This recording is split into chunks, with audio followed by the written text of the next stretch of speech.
Welcome back to NarravueStories. Today we're diving into the chilling continuation of the mass killer's nightmare in The Strangers, Chapter 3. This chapter pushes the story even further, revealing disturbing truths about the mysterious killers who have been terrorizing innocent people for years. What started as random home invasions slowly reveals itself to be something far more organized and far more terrifying. So sit back, relax, and let's break down the entire story. The nightmare continues. The film begins shortly after the horrifying events of the previous chapter. Maya Lucas, the only known survivor of the brutal attacks, wakes up in a hospital bed. Her body is weak and covered in bandages, but the physical pain is nothing compared to the trauma inside her mind. Every time she closes her eyes, she sees the same terrifying images, the masked faces, the silent footsteps, and the chilling question whispered through the door. Is Tamara home? Doctors and police officers stand nearby, waiting for answers. The authorities want to understand who the killers were and why they attacked. But Maya's answers only create more confusion. She explains that the strangers didn't seem angry or emotional. They acted calm, almost like they were playing a game. The police believe it was simply a random crime committed by violent psychopaths. But Maya knows the truth. It didn't feel random at all. Something bigger. Detective Daniel Harris is assigned to investigate the case. Unlike the other officers, Harris doesn't believe the attack was just a random home invasion. Something about the crime scene feels too organized. As he begins reviewing past cases, Harris makes a shocking discovery. Similar murders have happened in multiple states over the past 20 years. Different towns, different victims, but the exact same pattern. The killers always wear masks. They choose isolated houses, and they leave almost no evidence behind. Even more disturbing, the victims appear completely random. Families, couples, travelers. Anyone could become a target. But as Harris studies the files more closely, he notices something strange. Every attack seems to be connected by invisible lines across the country. It's almost as if the killers are following a map. And the next location on that map leads to a small abandoned town called Raven Crest, the ghost town. Years earlier, Raven Crest was a quiet community hidden deep in the countryside. But one night, a mysterious fire destroyed half the town. After the disaster, most of the residents left, and the town slowly became abandoned. Now the streets are empty, the houses are broken, and nature has begun reclaiming the buildings. When Detective Harris tells Maya about Raven Crest, she immediately feels uneasy. Something about the name feels familiar, but she can't explain why. Despite the danger, Maya insists on travel with Harris to investigate. She believes the strangers may be connected to the town, and if she wants to end the nightmare, she needs answers. A town that watches. When Harris and Maya arrive in Raven Crest, the place feels completely lifeless. Dust covers the roads. Windows are shattered. Old signs swing slowly in the wind. At first glance, it looks like a normal abandoned town. But as the sun begins to set, Maya notices something strange. In the distance, one of the houses suddenly lights up. Then another, and another. Someone is living here. But when Harris knocks on the door of one of the houses, no one answers. It's as if whoever lives here is hiding, watching, waiting. The deeper they explore the town, the more unsettling things become. Doors creak open by themselves. Footsteps echo in empty hallways. And sometimes, just for a moment, Maya thinks she sees someone wearing a mask watching her from a distance. But when she looks again, they're gone. The hidden room. Inside one of the houses, Harris discovers something disturbing. Behind a bookshelf is a hidden door leading to a basement. The room underground is filled with photographs. Hundreds of them. Each photo shows people living their normal lives.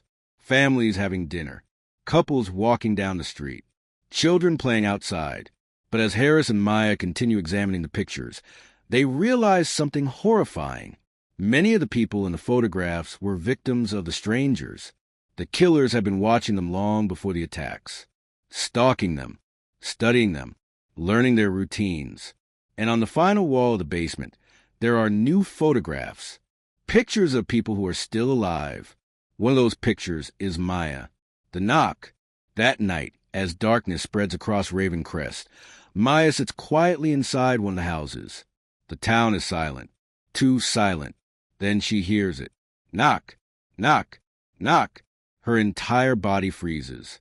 The sound is unmistakable. Slow, deliberate, and terrifyingly familiar. A voice speaks softly from outside the door. Is tomorrow home? The nightmare has returned. Suddenly the power across the entire town shuts off. The streetlights go dark. The houses become shadows. And from the darkness, 3 figures slowly appear. The strangers have been waiting for them. The hunt. Maya and Harris run through the empty streets as the masked killers begin their hunt. But unlike normal attackers, the strangers don't chase them aggressively. They move slowly, patiently, as if they know escape is impossible. Inside the abandoned buildings, traps begin to appear. Hidden wires, locked gates, doors that slam shut. It soon becomes clear that Raven Crest was never truly abandoned. The strangers turned it into something else. A giant hunting ground. A place where victims can be chased for miles without anyone hearing their screams. The killers know every corner of the town, every tunnel, every hiding place, and they enjoy watching their victims try to survive. The mask removed. During one desperate struggle, Maya manages to knock one of the strangers unconscious. With shaking hands, she removed the mask. Underneath, it is the face of a young man. Ordinary, calm, emotionless. He doesn't look like a monster at all. Detective Harris demands answers. Why are they doing this? How many people are involved? But the man only smiles. Then he whispers something chilling. There are more of us than you think. Before he can say anything else, another masked stranger appears and kills him instantly. The message is clear. The secrets of the strangers must never be revealed. The final plan. As the night continues, Maya realizes something terrifying. The strangers are not trying to kill her quickly. They want the hunt to last as long as possible. She remembers the hidden tunnels beneath the town and suddenly understands how everything is connected. All the buildings lead to one central underground system. If she can destroy it, the strangers will lose their advantage. Maya and Harris make their way to the old gas station at the edge of town. Using fuel tanks and broken pipes, they begin spreading gasoline to the underground tunnels. It's a dangerous plan, but it might be their only chance. The explosion. When the strangers finally corner them inside the tunnels, Maya lights a flare. For a moment, everything becomes silent. Then the fire spreads through the gasoline. A massive explosion tears through Raven Crest. Buildings collapse. Flames rise into the sky. And the tunnels where the strangers hunted their victims are completely destroyed. Maya and Harris barely escape the blast as the town burns behind them. For the first time, it seems like the nightmare might finally be over. The final twist. Weeks later, Maya returns to her normal life. Authorities search the ruins of Raven Crest, but the bodies of the strangers are never found. The police assume they died in the explosion, but Maya isn't convinced. One quiet evening, she sits alone in her house, trying to forget everything that happened. The night feels peaceful, until she hears a sound. Knock, knock, knock. Her heart begins pounding. Slowly, she walks toward the door, and then she hears the same voice she will never forget. Is tomorrow home? Maya slowly steps back as the camera moves toward the door. Outside, 3 shadows stand silently on the porch. The stranger survived, and the hunt is not over. And that's the full terrifying story of the strangers, Chapter 3. A story that shows the masked killers are far more organized and widespread than anyone ever imagined. They aren't just random attackers. They're part of a secret network that has been hunting people for decades. And somewhere out there, they're still watching, waiting for the next door to knock on. If you enjoyed this full story recap, make sure to like the video and subscribe to NarravueStories for more movie breakdowns and horror story explanations. And remember, if someone knocks on your door in the middle of the night, you might want to think twice before answering. Thanks for watching.